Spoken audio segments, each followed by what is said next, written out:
네, 송기균입니다. 30대 패닉바잉 위험하다는 주제로 발표를 하겠습니다.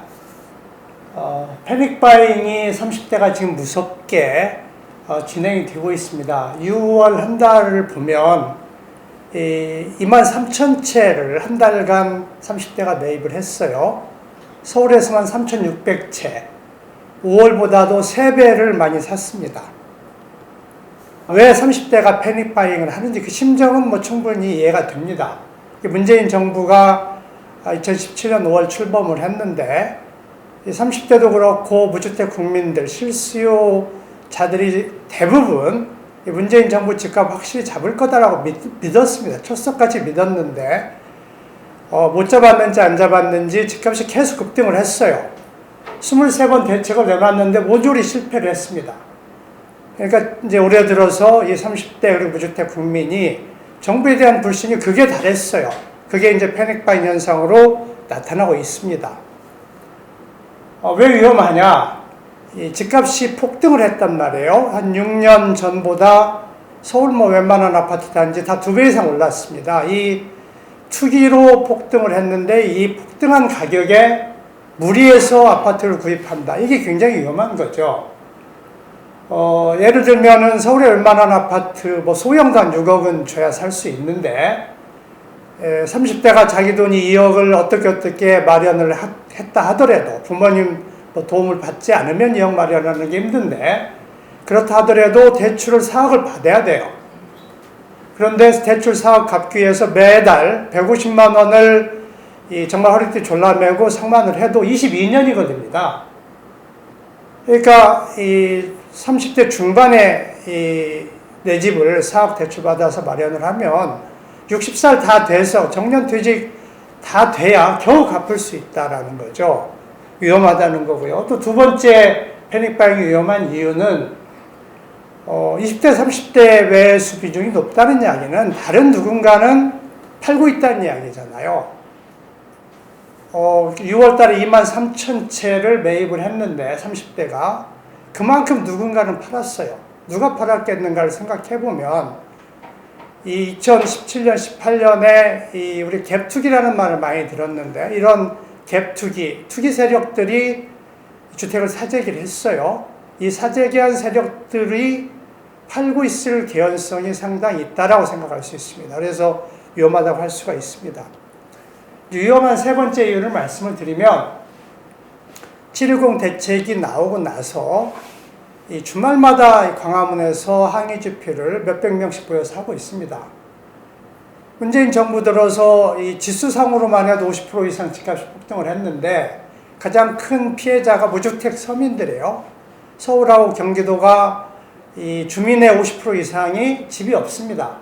엄청난 피해자인데 조용히 있습니다. 그리고 가장 큰 수혜자가 강남에 집 가진 사람들, 이 사람들이 10억 이상씩 재산이 늘었죠. 주택을 여러 채 가진 다주택자는 몇십억씩 돈을 벌었는데 이 사람들이 모여서 격렬하게 항의 집회를 하고 있단 말이죠. 이게 뭔가를 우리가 생각할 수 있냐면 7.10 대책에 이러한 다주택자들에게 손해가 가는 뭔가가 있는 것 같다라고 추정이 가능해요. 그게 뭔지를 한번 보려고 합니다. 다주택자들이 이제 항의를 하고 있는데 7.10 대책에서 이 세금을 대폭 인상을 했어요. 취득세를 12% 인상을 했는데 이건 다주택자하고 관계가 없죠. 왜냐하면 취득세라는 것은 주택을 신규 매입할 때 내는 거니까 다주택자들 피해가 가지 않는 거고요. 종부세를 6%로 대폭 인상을 했는데 이 어느 언론에서 조사한 바에 의하면은 대상자가 20명도 안 된다고 합니다. 그리고 양도세 72% 정말 이 징벌적 과세라고 할 정도로 올렸는데 이것도 등록 임대사업자는 예외예요. 근데 지금 이 도심에서 땡볕 아래에서 항의하는 주된 사람들이 임대사업자들이란 말이죠. 그래서 세금을 많이 올려서 항의 집회한다. 이거는 맞지 않다라는 걸 알 수 있습니다. 그럼 왜 항의 집회를 하느냐? 이 주택임대사업자의 세금 혜택이 어마어마한 것은 제가 여러 번 여기 알고 살자 토론에서 말씀을 드렸는데, 양도세 100%까지 감면을 해주는 특혜가 있죠. 농투세 20% 내는 걸 제외하고는 양도세를 안 내도록 해주고, 종부세도 뭐 전액 비과세를 해주고 있어요. 그래서 임대주택이 160만 채나 되고, 또 임대사업자들이 거주하는 주택이 51만 채에서 211만 채 정도가 세금을 거의 안 내는 특혜를 받고 있단 말이에요. 그런데 710 대책에서 이러한 임대주택 이 제도에 대해서 보완하겠다라고 이야기를 했어요. 그런데 맨 아래 보면 이 기등록한 임대주택은 임대기간이 경과하는 시점, 만기까지 세제 혜택을 100% 유지하겠다라고 공표를 했습니다. 그러니까 세제 혜택을 폐지하지 않고 만기까지 주겠다고 했어요. 그런데 임대사업자들이 항의를 하고 있어요. 그 이유는 맨 위에 있듯이 임대등록 제도를 개편을 했는데 4년 단기 임대하고 8년 아파트 장기 임대는 만기가 되면 더 이상 세금 특혜 주지 않겠다라는 것 때문에 지금 항의 집회를 하는 겁니다. 그러니까 이 모든 혜택이라는 것이 기간 내에 주는 것이지 만기가 됐는데 더 준다 이런 건 없단 말이에요. 그런데도 지금까지 이 문재인 정부에서는 만기가 돌아오면 연장을 할 수 있도록 허용을 해줬는데 연장하는 것을 종료하겠다고 했어요. 그것 때문에 뭐 이렇게 땡볕에서 항의 집회를 하고 있습니다. 그래서 그렇게 4년 단기 임대, 8년 장기 임대가 만료된 것이 집값에 어떤 영향을 미치는지를 한번 알아보겠습니다. 만기가 되면은 이제 세금 특혜를 종료한다고 했어요. 가령 3주택 이상의 경우에는 그 앞에서 말씀드렸듯이 양도세를 30%포인트 중과를 해서 72%를 냅니다. 그러니까 설사 10억을 양도 차익이 생기더라도 72% 세금 내기 때문에 이 투기하는 사람들이 상당히 큰 손실 위험을 지면서 투기할 이유가 없어져요. 이걸 제대로 적용을 한다면 다주택자 매물이 나오겠죠. 그래서 기간이 만료한 임대주택은 상당 부분 매물로 나올 가능성이 있다라는 겁니다. 예를 들어보겠습니다. 2016년에 5억 아파트를 매입을 했어요. 그리고 2020년 4년이 경과돼서 임대주택 등록한 것이 만기가 됐다라고 보겠습니다.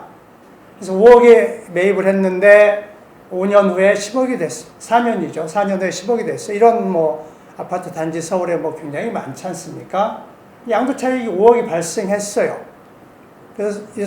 그래서 대폭적인 양도세 감면 혜택을 받아요. 그런데 이 사람이 이제 2020년에 만기가 도래했는데 팔지 않고 더 보유를 했다라고 가정을 해보겠습니다. 그래서 2년을 더 보유를 해서 12억으로 2억이 올랐을 경우에는 이 추가로 상승한 2억의 시세차익에 대해서는 양도세를 70% 과세한다는 겁니다. 그래서 2020년 만기 도래한 또 그리고 2021년 만기 도래하는 임대주택은 계속 보유를 해서 시세차익의 72%를 양도세를 내야 하니까 매도를 할 가능성이 상당히 있다라고 볼 수가 있습니다. 이제 그러면 만기가 도래하는 아파트가 얼마나 되는지가 중요한데 이 710 대책에서 김현미 장관이 현재까지 160만 호 정도가 임대주택 등록돼 있고 그 중에 120만 가구는 다세대 다가구 아파트가 40만 호 정도다라고 이야기를 했고요. 올해 연말까지는 약 48만 호가 만기가 도래하는데 그 중에 아파트가 약 12만 호라고 했습니다. 그 중에 서울이 얼마인지를 추산을 해봤더니 약 4만 채 정도가 돼요. 이건 제가 추산을 해본 겁니다. 그럼 이 4만 채 중에서 매도가 다 나온다고 그러면 서울 아파트 가격이 상당히 하락 압력을 상당히 크게 받을 거라고 생각을 해요. 왜냐하면 매년 서울에서 신규로 건설해서 공급되는 주택이 한 4만 호 정도 돼요. 그런데 임대주택이 4만 호 정도가 매물이 1년에 나온다면 굉장히 큰 물량입니다. 다 나오진 않을 거란 말이죠. 그래서 과연 이 중에 얼마가 나올지, 이게 이제 서울 아파트 가격을 하락시킬지 안 시킬지를 결정하는 굉장히 중요한 변수다라는 말씀을 드릴 수가 있습니다. 그래서 결론으로 이런 말씀을 드리고 싶습니다. 30대가 지금 패닉 바잉을 하고 있는데 이거 굉장히 위험하지 마라. 임대사업자들은 이 다주택자들이지 않습니까? 그러니까 자기가 거주할 목적이 아니고 돈을 벌기 위해서 주택을 투자하는 거니까 투기꾼이라고 할 수가 있어요. 그런데 이러한 투기꾼에게 정부가 어마어마한 세금 특혜를 주고 있어요. 명분이 있을 수가 없습니다. 어떤 이유가 있을 수도 없어요. 폐지를 해야 되는데 안 하고 있어요. 그런데 무주택 국민은 이런 세금 혜택 때문에 집값이 급등을 해서 엄청난 고통을 받고 있어요. 그래서 정부가 세금 특혜를 폐지해서 이 다주택자, 집부자들에게 세금 특혜 주는 것을 당장 멈추고 집값을 하락을 유도해서 무주택자의 극심한 고통을 멈추도록 해야 된다. 이것을 반대할 사람은 임대사업자 말고는 저는 없다고 봅니다. 정부가 지금 하지 않고 있는데 7.10 대책에서도 김현미 장관이 만기까지 세금 혜택 계속 주겠다라고 했는데 이 30대 그리고 무주택 국민이 임대사업자 세금 특혜 폐지를 정부, 청와대, 여당에게 강력하게 압력을 행사해서 달성을 해야 된다. 이게 그렇게 해서 집값이 하락하도록 하는 것이 30대가 해야 될 행동이 아니냐라고 결론으로 말씀을 드립니다. 경청해 주셔서 감사합니다.